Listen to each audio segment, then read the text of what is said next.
Hello guys, welcome back. In this video, let's observe how to generate embeddings from the tokenized data. So let's take a sentence as an example. I love coding.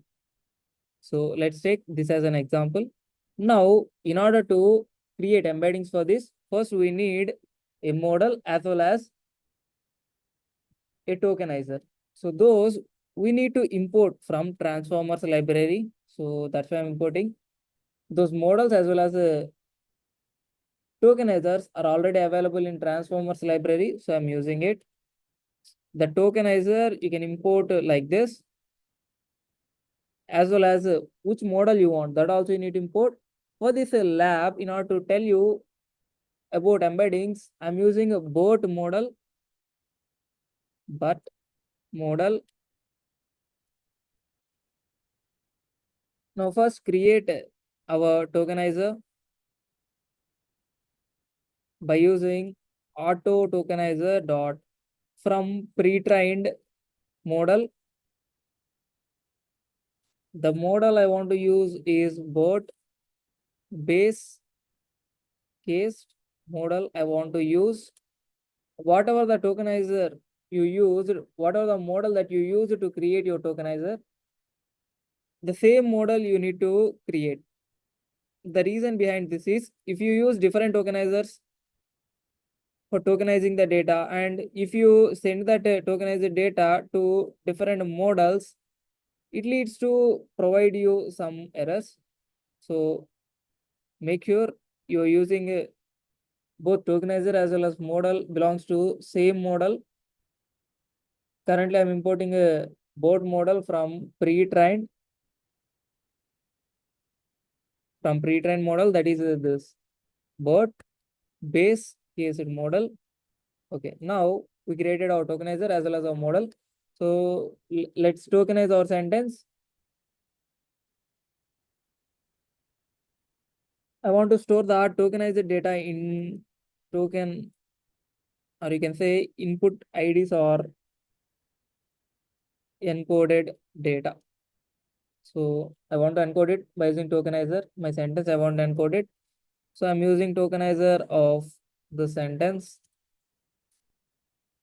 And now I want to generate embeddings for it. So how can I able to generate the embeddings for it? The embeddings you can able to generate by using the model that we created, model of. So whatever the input that you want to provide, that whatever the input, or you can say whatever the encoded data you have from the sentence that you need to provide as an input, it will generate me. If I pass the encoded data to my model, it will generate me the embeddings. So let's print this embeddings. Let's run this so that for this sentence, the embeddings will be generated.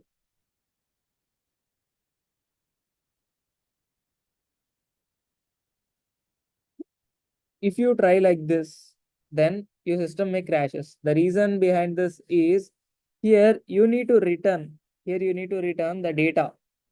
So while tokenizing your sentence, you need to return the data in the form of tensors. So currently the model, whatever the tokenizer that we provided, as well as the model that we using, those are getting a loading. But one important point here is, so while providing your encoded data, you need to provide the data in the form of tensor. So return only tensor, and tensor's data, that is a Python tensor's data you need to return while encoding. So if you do not do this, then you might encounter an issue of system crashing. You can see I have encountered with some error, that is attribute error, something is there. So now let's provide this return format after this tokenizing the sentence, that is a tensor format I am specifying, so that it will return the tensor formatted output, and that will be stored in this embedded encoded data, and that we are passing to our model so that our model will generate the deep understanding of the meaning related to our sentence, that is so what is the I mm, it will generate first the tokens, And based on the tokens, it will generate the semantic relations, and that data will be provided by this model as an output, and that will be stored in these embeddings and we'll get it.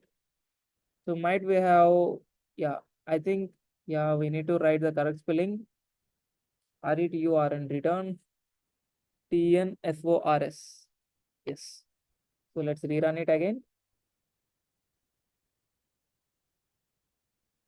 Basically, this output contain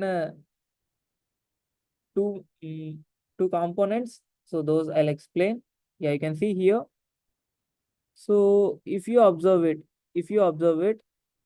then yeah, last hidden state. So this is one of the component. So let's copy it and let's write it here. And if you observe this polar output, this is one more component. So what are these two, sir? These two represents, so this is nothing but your detailed embeddings of your sentence.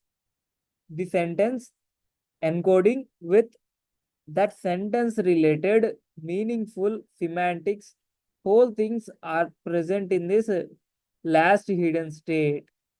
So this was generated by what? This model. With this model also generated this. What is this? This is a polar output, right? Yes. So what is this polar output, sir? This polar output, if you observe, it's a single vector. Whereas if you observe this,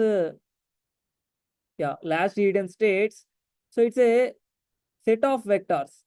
So not a single vector, it's a set of vectors. You can see this is one vector, this is one vector. So like that, you have multiple set of vectors.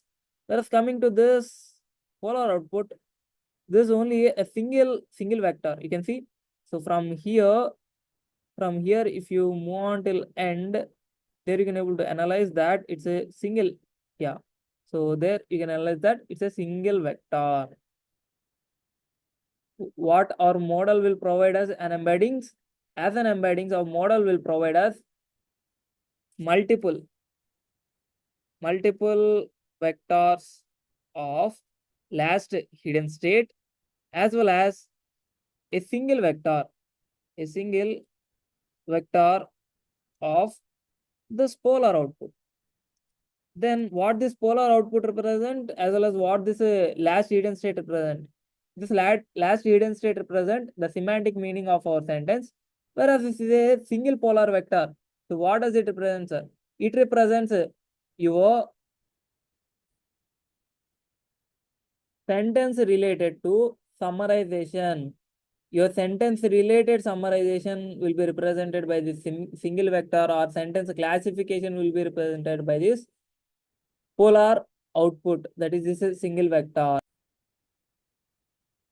So that's about how to create embeddings for any model, and so what are the detailed explanation of components present inside it. So I hope you understood this video and you got some knowledge from it. And one more important note that I want to provide here is, so based on context, how these vectors will be generated, like last hidden state or this polar output or these embeddings will be generated. This will be generated based on context. So based on the context, for each and every word, these embeddings will be generated. And if you observe, let's say in two different contexts, let's say I have same word,